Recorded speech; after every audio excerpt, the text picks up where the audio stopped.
demissão do secretário da Receita Federal não vai atrapalhar a reforma tributária, diz presidente do Senado. Proposta de reforma da Previdência deve começar a ser votada no Senado no próximo dia 24. E você vai ver também. Jair Bolsonaro tem melhora clínica em hospital e deve reassumir o cargo amanhã.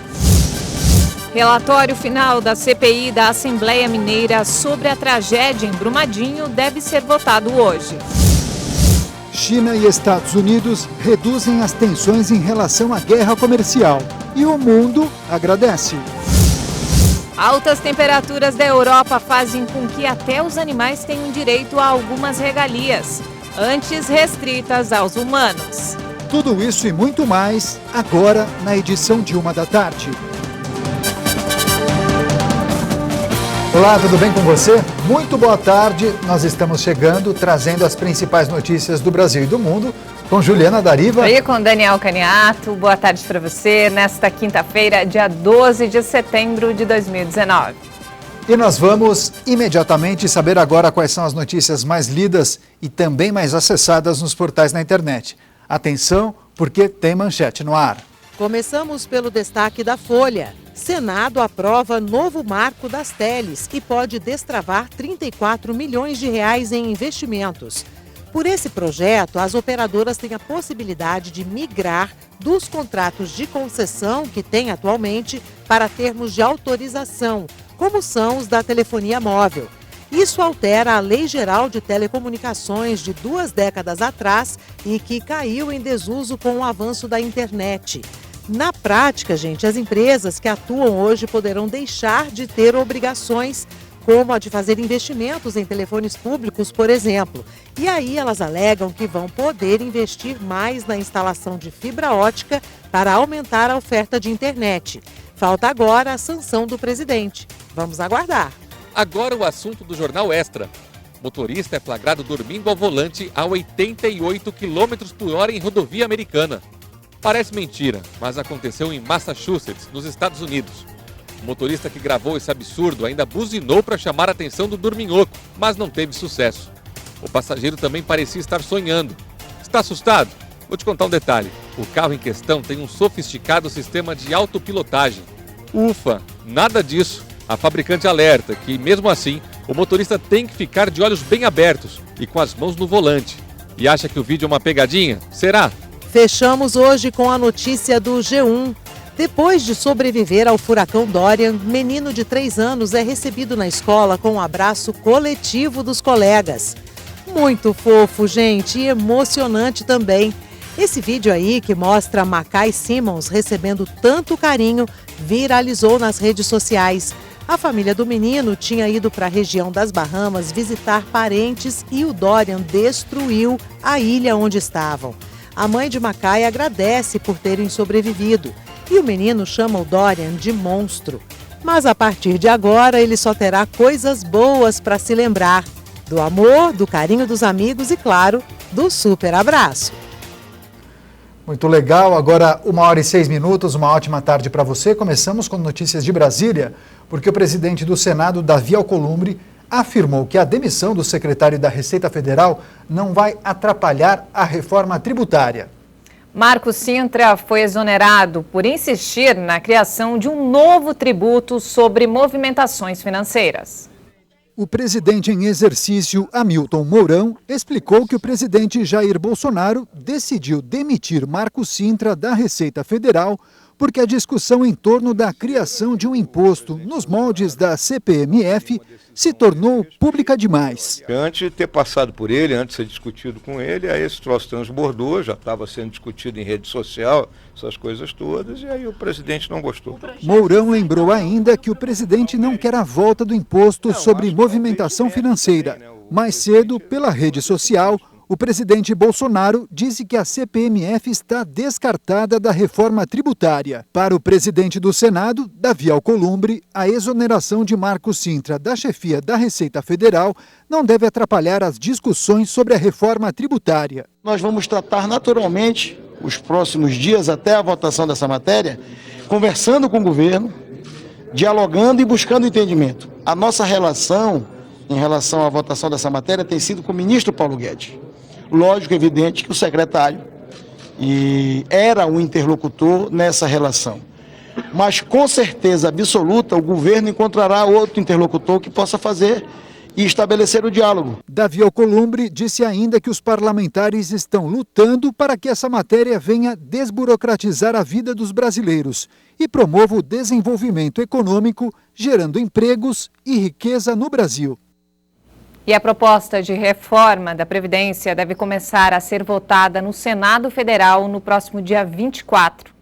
Enquanto o relator Tasso Gereissati termina de organizar as alterações no texto, está correndo o prazo de 5 sessões em plenário para a discussão do tema. Tasso Gereissati confirmou que vai fazer mudanças no texto principal da reforma da Previdência. Esses trechos devem ser transferidos para a chamada PEC paralela. A decisão tem o objetivo de evitar que a proposta volte para a Câmara ou seja contestado judicialmente. Os pontos alternados são o que coloca os trabalhadores informais na reforma e o que amplia para estados e municípios a possibilidade de criar contribuições extraordinárias. A votação do primeiro turno da reforma da Previdência no plenário do Senado acabou ficando para o dia 24. O presidente da Casa, Davi Alcolumbre, tentou antecipar a votação, mas a oposição não aceitou a mudança e foi mantido o prazo regimental de 5 sessões de debates. E como essas discussões só devem terminar na próxima quarta-feira, não tem como votar antes. Já a PEC paralela, que inclui outras regras, só deve ser apreciada depois da votação da PEC principal. A expectativa é que a diferença entre as votações das propostas seja de 15 dias. Mas a PEC paralela deve passar ainda pela análise da Câmara dos Deputados. Agora a gente traz um caso de repercussão que chocou o país. Uma jovem de 19 anos que estava desaparecida desde domingo no interior paulista foi encontrada morta pela polícia. Veja esse e outros destaques em um giro de notícias pelo país.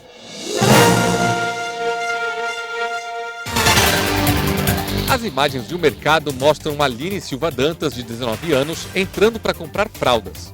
Em outras imagens, ela caminha por ruas da cidade de Alumínio, no interior de São Paulo, sempre sozinha.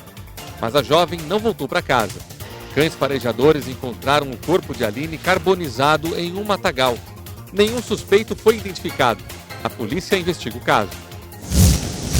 Em Praia Grande, no litoral de São Paulo, câmeras de segurança flagraram o momento em que um homem de 47 anos morreu eletrocutado enquanto fazia um serviço em um prédio. Depois do choque, ele cai da escada e não resiste aos ferimentos. A PM isolou o local para o trabalho da perícia, que trabalha para apurar o incidente. Um garçom ficou ferido durante uma briga em um restaurante de Samambaia, no Distrito Federal. A discussão teria começado porque um cliente tentou pegar um pote de molho da mesa de outro. Outras pessoas entraram na briga e a confusão foi generalizada. A Polícia Civil informou que todos os envolvidos passaram pelo IML e foram liberados. Um redemoinho de fogo foi gravado durante uma queimada numa fazenda de Santa Helena de Goiás, nesta quarta-feira. Funcionários do local conseguiram controlar o incêndio. Uma grande cortina de fumaça se formou. Por sorte, ninguém ficou ferido. No Rio Grande do Sul, 50 mortes foram registradas por gripe este ano. Porto Alegre e Canoas são as cidades com o maior número de casos. A maioria das vítimas tinha mais de 50 anos. A Secretaria da Saúde alerta para que aos primeiros sintomas da gripe, como febre, dor de garganta e nas articulações, as pessoas procurem atendimento médico. E os casos de sarampo no estado de São Paulo aumentaram 20% só na última semana. Há mais de 3.500 registros da doença em todo o estado. A capital é a cidade mais afetada, com 2.179 casos. A Secretaria de Saúde não confirmou novas mortes, além das 3 registradas na semana passada. E o ministro da Ciência, Tecnologia, Inovações e Comunicações, Marcos Pontes, de 56 anos, passou mal e precisou ser levado ao Hospital das Forças Armadas em Brasília. De acordo com a assessoria de imprensa do governo, o ministro passa por exames para avaliação clínica. Marcos Pontes era esperado na Comissão de Meio Ambiente na Câmara dos Deputados para uma audiência para discutir a exoneração de Ricardo Galvão, diretor do INPE. E hoje faz 4 dias que o presidente Jair Bolsonaro fez a cirurgia de correção de uma hérnia. O estado de saúde dele é considerado bom. Mas de ontem para hoje, os médicos mudaram alguns procedimentos, sobretudo em relação à alimentação. O porta-voz da presidência informou que Jair Bolsonaro continua se alimentando por uma sonda nasogástrica, como dá para ver nessa imagem divulgada pelo próprio Bolsonaro no seu Twitter. Os médicos optaram pela introdução do aparelho para retirar o excesso de ar no intestino, causado por uma distensão no estômago, que pode ser entendida de uma maneira mais simples como uma pequena ferida. E a dieta, que era líquida, passou a ser venosa. A sonda gástrica não foi retirada ainda, mas ela possivelmente será retirada hoje ou talvez amanhã cedo. Por quê? Porque ela não está mais drenando nada. Sai um pouco de ar, mas não sai secreção gástrica, não sai suco entérico, o que permite a nós imaginarmos que está indo para adiante. A gente está forçando o intestino a trabalhar bastante, ele está caminhando muito no corredor, o que ajuda a movimentação intestinal, mas, vamos dizer assim, retirando a sonda gástrica, ele vai para uma dieta líquida. 2 dias de dieta líquida, tudo bem, aí ele vai para uma cremosa. A cremosa já permite que ele possa trabalhar, já tem calorias suficiente para ele poder até viajar eventualmente. Ainda de acordo com o boletim, o presidente continua em evolução clínica, sem dor e sem febre. Ele tem feito as sessões de fisioterapia motora e respiratória e caminhado bastante pelos corredores. A licença da Presidência da República termina nesta quinta-feira e a programação, segundo o porta-voz, é que Jair Bolsonaro reassuma o cargo a partir de amanhã, no hospital mesmo. Se nós identificarmos, a partir das análises da equipe médica, algum inconveniente para que o senhor presidente da República exerça o seu cargo com efetividade, eficiência e eficácia, nós vamos entender naturalmente que pode haver uma postergação. Mas, no momento, o planejamento é de que não haja essa postergação. E depois do intervalo, você vai ver. China e Estados Unidos reduzem as tensões em relação à guerra comercial. Altas temperaturas da Europa fazem com que até os animais tenham direito a algumas regalias. Nós voltamos em instantes. Até já!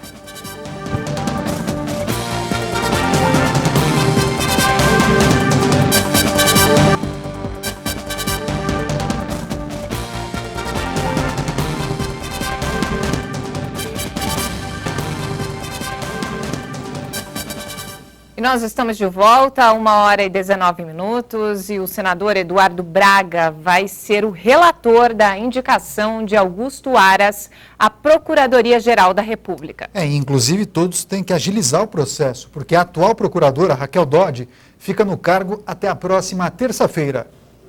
A escolha do senador MDBista Eduardo Braga como relator da indicação de Aras foi anunciada pelo presidente do Senado, Davi Alcolumbre. Augusto Aras foi escolhido pelo presidente Bolsonaro na semana passada para ocupar o maior posto da PGR. A indicação deve passar por uma sabatina na Comissão de Constituição e Justiça. Como o mandato da atual procuradora Raquel Dodge termina no dia 17, antes da definição do substituto, a PGR passa a ser comandada pelo subprocurador-geral da República, Alcides Martins. Ele é o vice-presidente do Conselho Superior do Ministério Público Federal e fica no cargo até que tudo seja definido. Em 16 anos, esta foi a primeira vez que o nome indicado para a Procuradoria-Geral da República não saiu da tradicional lista tríplice, feita por integrantes do próprio Ministério Público. E o Tribunal Regional Federal da 4ª Região decidiu aumentar a pena do ex-diretor de serviços da Petrobras, Renato Duque. Ele foi condenado em um dos processos da Operação Lava Jato pelos crimes de corrupção passiva e lavagem de dinheiro. A pena aumentou de 3 anos e 4 meses para 3 anos e 6 meses de prisão. Na Lava Jato, Renato Duque já foi condenado em outros 6 processos. As penas do ex-diretor da Petrobras na Operação Lava Jato chegaram a 123 anos e 11 meses de prisão. E a 5ª turma do Superior Tribunal de Justiça rejeitou por unanimidade um pedido de liberdade apresentado pela defesa do doleiro Dario Messer. O relator do caso no STJ, Rogério Schietti, afirmou que há diversos elementos que indicam a participação de Messer em crimes. E completou dizendo que Messer fez da prática criminosa um meio de vida. Chamado de doleiro dos doleiros, Messer está preso desde julho em um desdobramento da Operação Lava Jato no Rio de Janeiro. E o relatório final da CPI da Assembleia Mineira sobre a tragédia em Brumadinho deve ser entregue e votado hoje. Os parlamentares das comissões da Câmara Municipal e do Senado já aprovaram o indiciamento dos responsáveis da Vale pelo rompimento da barragem. O desastre foi em janeiro e matou 249 pessoas. 21 seguem desaparecidas. Durante 6 meses, a CPI da Assembleia Legislativa de Minas Gerais apurou as informações sobre o rompimento da barragem do Córrego do Feijão. O trabalho final documentado tem mais de 300 páginas. O texto nomeia os responsáveis pela tragédia, pede o indiciamento deles e faz uma série de recomendações aos órgãos públicos para evitar novos desastres.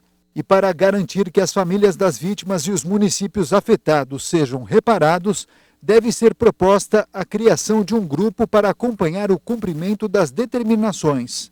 A CPI da barragem de Brumadinho aprovou cerca de 220 requerimentos, como pedidos de providências, requisição de documentos e esclarecimentos. Depois de aprovado pelos integrantes da comissão, o relatório da CPI deve ser encaminhado à mesa da Assembleia para publicação e os órgãos em que foram feitas as recomendações para as devidas providências. Os trabalhos das CPIs da Câmara Municipal e do Senado já foram finalizados. A CPI criada no Senado propôs o indiciamento de 14 funcionários da Vale e da empresa alemã de auditoria TÜV-SÜD. Já o relatório da Câmara Municipal de Belo Horizonte focou mais na questão do abastecimento. Um projeto de lei foi proposto para alterar a política de saneamento básico, com ações emergenciais caso falte água na capital mineira. E pela segunda vez esta semana, a PM fez operação na Cidade de Deus, no Rio de Janeiro, contra o tráfico. Veja esse e outros destaques em mais um Giro de Notícias pelo Brasil. O BOPE voltou à comunidade um dia depois da fuga de criminosos perto da comunidade. Os agentes vasculharam o caminho por onde eles passaram para fugir. Imagens feitas durante a fuga mostram uma viatura da polícia retornando diante de uma barricada. A PM voltou ao local justamente para remover esses obstáculos. Na operação, um homem morreu e outros 2 foram presos. Agora, a modelo Nájila Trindade, que acusou Neymar de estupro, acusa o jogador de divulgar imagens íntimas na internet. Ela prestou depoimento no Rio de Janeiro sobre o caso. Em maio, Neymar divulgou o nome e o rosto de Nájila nas redes sociais. A acusação de abuso sexual contra o jogador foi arquivada. Já Nájila foi indiciada por denunciação caluniosa, extorsão e fraude processual. A Universidade Federal Delta do Parnaíba, no Piauí, expulsou um estudante que agrediu uma árbitra durante um jogo de futsal. O caso foi em junho, mas só agora a decisão foi tomada. Rodrigo Quixaba Oliveira estava no último ano do curso de engenharia. Ele se revoltou quando foi punido pela árbitra e foi tirar satisfação. Os torcedores gravaram o momento em que ele dá socos na vítima. Rodrigo também terá que pagar uma multa de quase R$5.000. Débora Dantas de Oliveira, que perdeu o couro cabeludo num acidente de kart em Recife, comemora sua recuperação. Ela precisou fazer um transplante de pele e músculo e vários outros procedimentos. Débora já saiu da UTI e até o fim do mês deve ter alta. No vídeo, ela também agradece as mensagens de apoio que tem recebido. A PM acompanhou uma reintegração de posse em Carapicuíba, na Grande São Paulo, hoje de manhã.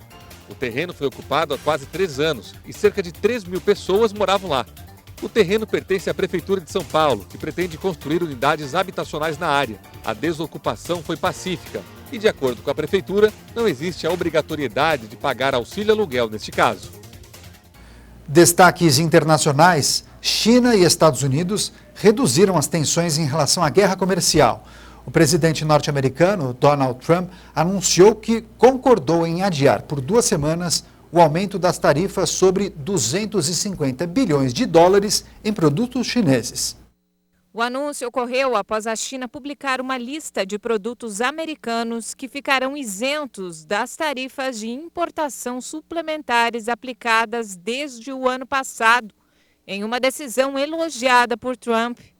Com a medida, a China pretende limitar as consequências sobre seu setor industrial, que reclama dos custos excessivos provocados pelas tarifas impostas aos produtos feitos nos Estados Unidos.